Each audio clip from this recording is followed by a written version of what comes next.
Cool. Next question. Some of you know me, some of you know Fox, some of you know Evie, and this is going to be like a hyper video for all of you to watch and take in the knowledge of the combined of three of us. Hi, I'm from the UK. Whoop, UK! Yeah. And I currently identify as a cis female. But I think I could be a gender ? I feel indifferent towards pronouns, clothing / stated gender, e.g. you are male / you are female, doesn't really affect me. I have feminine appearance and I quite like the way I look, but I'm still unsure gender-wise. How do people generally realise that they're agender? Well, it's just something you have to experience. Well, you just have to try things out, see what works for you. I mean, gender's an interesting thing, isn't it? Because we're trans-identified, it's made me kind of look at society in general and what extremes exist for, the ideal woman and the ideal man and what's associated with that. And there's a lot of pressure for someone to have to deal with. The whole trans community being generally on the fence rather than on one side or the other. Yeah. Literally on the fence at all times.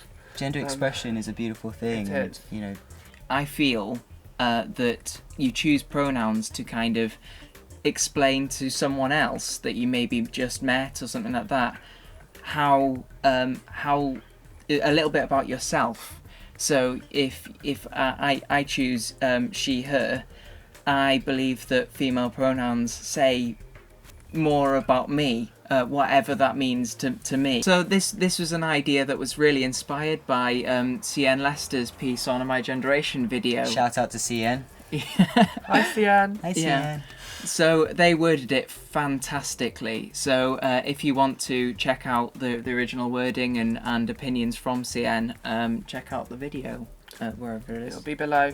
So this is a trans masculine person. They say, I want a more masculine haircut, but I can't put product in my hair because reasons. Help. So I'm assuming that you can't put product in your hair because maybe you're quite sensitive to the products. So there's other stuff that you can use, natural products. For example, I've got some vitamin E oil I can put in my hair. He's laughing because you can use... Oh no, we had a bit of a joke about this before. Not that it's a funny subject, just that we're dirty minded people. Yeah. Yeah. So basically, to sum up, you can't use semen. You can't. Well, it's not advised. It depends what kind of look you're going for, I suppose. If you want to spike it up or not. But if you just kind of if you want a softer look, I'd go for the vitamin E oil. Over semen. Yeah. Or moisturiser. That also helps to kind of take the frizz out if you've got a little bit of frizzy hair and to give it a bit of a choppy look. Don't quote me on this, but I've heard coconut oil. Coconut oil as well. Really good stuff. Yeah. Might be a bit greasy, but but just you use could a do little the bit 50s slick it all back. as well. Like Frank Sinatra. Or shave it all off. Shave it off. That's it. That's very Buzz masculine. cut it. Alright, next question. I'm agender / trans, and I'm looking to get top surgery, but within relationships, my exes say my personality is freaking amazing, and I'm great in bed. Go you. So that leads me to believe that it's my looks. I'm scared I'll be less lovable when I have scars on my chest. Like, no one is going to love me in a relationship sense, and I don't want to hear, who cares as long as you love you. As long as you love you, because at the end of the day. Because at the end of the day, I need more than that. Why do you need more than you loving you? So I think actually what I found is that the more you love yourself, the more your world adjusts and is a better place to live in. So I don't think you should dismiss the phrase, who cares as long as you love you, because you've got to start from somewhere. And if what you really want is top surgery and that's going to make you happy, please don't care about who's going to love you. It's not going to change how good you are in bed. I think that whole sentence is it's who cares is a bit passive aggressive. I think if you love you, then you'll find someone who loves what you love about yourself, and that's a beautiful thing. And that is more than who cares as long as you love you. You'll find someone you're comfortable with. There's someone out there for everyone. So, yeah. Absolutely, and you just have to live your life for yourself. I mean, what else can you do? It keeps, for me, it just kept on rearing its ugly head until I did something about it. So, yeah, at the end of the day, top surgery is not going to change your personality. It's not going to change It's going to change something that you dislike about yourself. Totally, and that actually is worth a lot. And scars are super sexy as well. They are. Yeah. Right? Yes, they are. Let's be honest. Yes, they are. I've said this like a lot, and I'll say it again now. Quiet confidence is the most attractive thing about anybody. Humble is hot. We like that. Yeah, well, like just if you're comfortable in yourself, Yeah. then you're just gonna be more A magnet. attractive to everybody. Like, Absolutely. well, like I find that most attractive in people. Yeah, So, not some kind of like outer cocky bravado. It's like something that actually comes from within. You can always feel Yeah. that in someone. And Right, sorry guys. my name is Felix, and I was wondering how I'd get my teachers to call me by my chosen name instead of my birth name. Okay, Felix. Well, I think the best way probably would be to find a teacher or find a counsellor or somebody who... Older student. An older student, someone who might be able to back you up and support you from an authority level, to talk to them with how you feel about your name and to discuss with them why it's important for you to be called this name, and perhaps to have that teacher or whoever else authority figure to come along with you to talk to all your teachers to start to call you by this name. It's always better to have someone who you trust to back you up, and not even if they don't say anything, even if they're just there. Just there. It's just like they've got your back, and that makes everything so much easier. Like when I it's not, I know it's not coming out necessarily, but when I came out, after I had someone to come out with me, they were always there every time I came out to someone, and it just having that support there, it was just, oh my god, it's like the strength I needed. Yeah, you always So, remember who supports you, yeah. don't you, during that time? Yeah. It means so much. So if there's no one there that can help you at all and you just don't feel comfortable, perhaps it might be good to write a letter, maybe to put it into Yeah. a letter form, and take the letter to your teacher and explain to them that this makes you feel uncomfortable and very difficult to talk Yeah. about, but it's something that you need to do.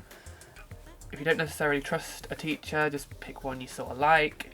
If you can't pick a teacher you like, Have a friend. have a friend, any friend, go with you. Two is always better than one. Yeah. Write a letter, send it out to all the teachers. There's lots of stuff you can do without going face to face if that scares you. Yeah. And then failing that, go to the head teacher. Yeah. Straight to the head teacher. If your parents are supportive, go with them. If not, just go straight to the head teacher.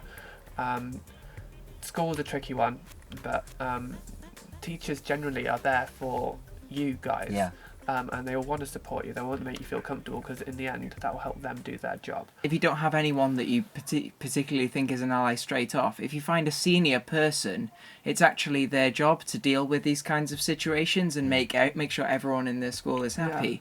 And because they're in a senior position, they have the responsibility to do that. So if they don't do it well, then they've got a hell of a lot to lose, actually. So Yeah. you've got that on your side as Very well. true. Yeah. Like absolutely. my professor was fantastic, but he was in such a senior position that he just there was no emotional content in his response. He just saw it as something that needed to be done, and he said, do you want me to go to everyone and talk to them about this? Because I'll do that. Amazing. Absolutely. That's wonderful. Yeah. Good. I'm glad you had that experience. Yeah, So- it helps a lot, and that is quite common. Like, Yeah, that's great. Okay, so this next question, I'm just going to put a quick trigger warning in because it's got a slur in it. I am 16, female to male, live with my parents. More and more my parents keep making fun of me. My body, personality, especially my short hair. They keep calling me she-male and whatnot, even when I ask them to stop. Now my siblings are doing it too. I don't know what to do. Right, it sounds like a tricky situation. So I'm sorry about you're that, 16. by the way. Yeah, it's rubbish. It's not Yeah. good at all. It seems like your parents need a bit of education, but for you to protect yourself, I would suggest that you try and distance yourself a bit more from this situation. So maybe if you can, spend more time away from home. Not on your own, obviously, like being nurtured in groups of people and support groups. If you can join any societies or anything to make yourself feel better about yourself and your situation. Somewhere where you can go and be yourself and no one's judging you. And to feel more independent as well, if you can find a way to make some money too, so you can start to put some money aside so that you can feel more confident about things that you want to buy for your transition as well. Protect yourself, because it's not. Plan for the future to get yourself out of that situation. Exactly. Because the future is always brighter. Yeah. It genuinely is. And this is, this is an opportunity as well to educate your family, but you don't feel that you have to do that either. It's not your place, It's really. not your responsibility to educate everyone who doesn't understand what you're going through. Yeah, If you're okay with doing that, then happy days. If you're not, then happy days. exactly. It's you are you, and that is wonderful. Yeah, for sure. Cool. Well, we hope that's been informative Yeah. for all you lovely people. Yeah, and I've been Chrissy, you've been Fox, I've been Fox. And I've been Evie. and we love you all. In fact, don't forget to rate, comment, subscribe, add any of us on Instagram. No, Instagram. Oh, you can add me on Instagram, Twitter, Tumblr. Follow the Transgender Teen Survival Guide blog that I've been talking about. There's going to be loads and loads of links in the description below. Feel free to add any of them. But yeah, rate, comment, subscribe. Thank you. Yeah, We it's will- been loads of fun. Thanks Thank a you. lot. Bye-bye. Bye. Bye bye.